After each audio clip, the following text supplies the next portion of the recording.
Alright, and welcome back. It's been a while since I put out my last video, so I figured it's about time.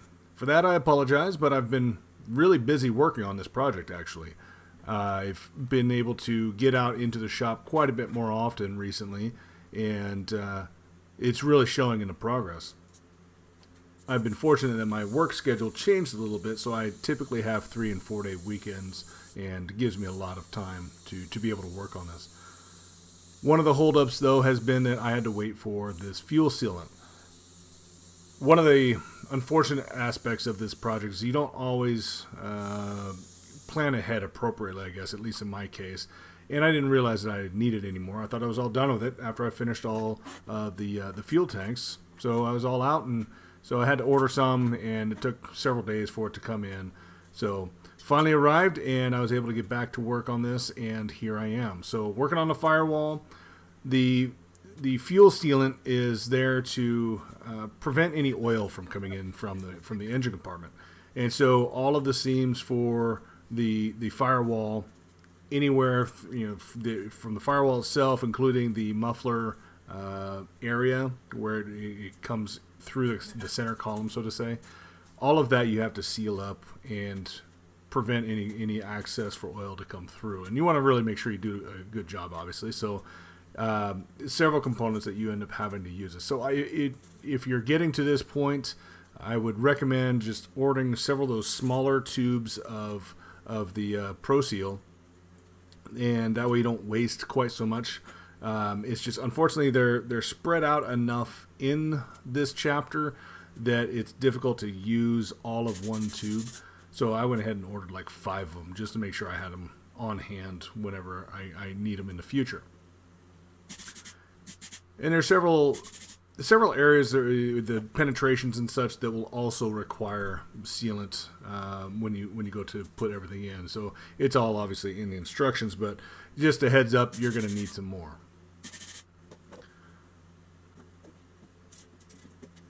As I'm going through the rest of this, this is going to be creating the shroud that's going to be around the muffler area.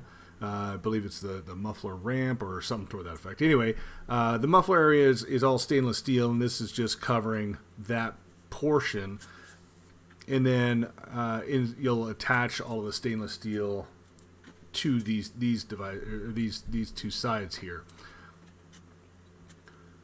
One of the things that I kind of messed up on is you can see that I have the top bracing clecoed. There's another L-shaped brace that's supposed to go, so it makes a U channel, and I skipped over that part, and so fortunately I caught it in time, but it just make sure you're really paying attention as you're going through and reading the entirety of the steps. I just glanced over it and completely forgot about it, and ended up having to undo some rivets to get back to it, so just be careful. Now here you see me applying some more of that sealant. This is the center channel along the firewall, and again, just preventing the oil from having access to come into the cabin area. And then these are the steel sidings that I was talking to. These will rivet to the bottom floor pan there, and then there's a center ramp piece that connects it all together, and that's what makes your muffler shroud area. Now I think I'm doing the new engine, the experimental 390, and I don't believe that the muffler actually goes through this shroud, but it ends up becoming a vent. Similar to the larger engine airplanes. The name of it's, I'm losing the name of it at the moment, unfortunately, but that's what this area ends up becoming. So you can open and close that as needed for takeoff and high power operations. You can open it up, and then for cruise you can close it back down. And I believe that the mufflers actually just kind of come straight down in front of the firewall, more towards the center of the passenger and the main pilot. So it's a little bit different, if I recall correctly, but you still obviously have to go through all the process of making sure that you seal these up properly. Now this is the floor pan, the forward bottom skin. and I'm only going to show the one. I'll obviously repeat the whole thing for the second one. And unfortunately, I lost some footage. I don't know what happened, but now you see everything is assembled together. That's the muffler shroud that I was talking to, and it's all stainless steel, or steel anyway.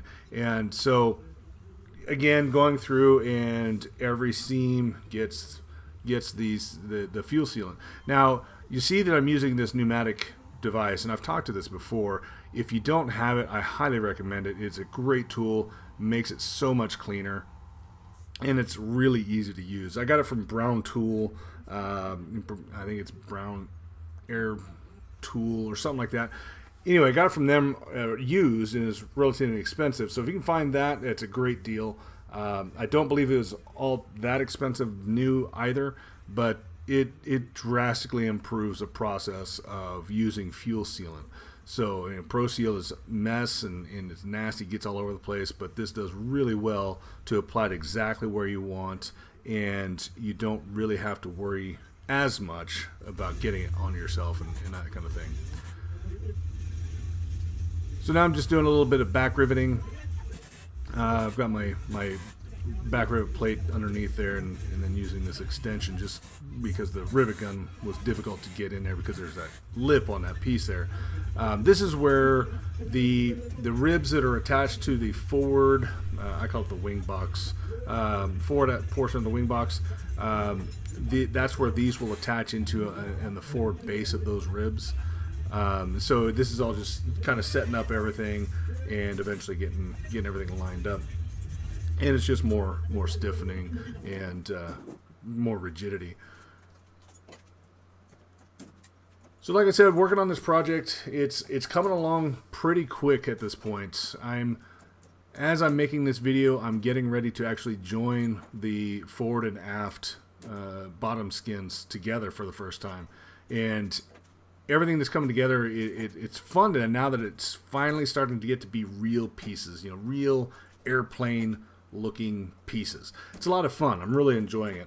Working with the firewall has been kind of a pain at points, just because you're dealing with the ProSeal, and there's a lot to it, a lot of little things that go into it, and there's like the battery box. When I get to that point, it's kind of difficult to get in there just because it's preformed, and so you have to get one of those offset riveting devices, and I didn't have that. So I had to order one from, again, Brown Tools, and those will hopefully come in the next couple days, and I can get the battery box finished.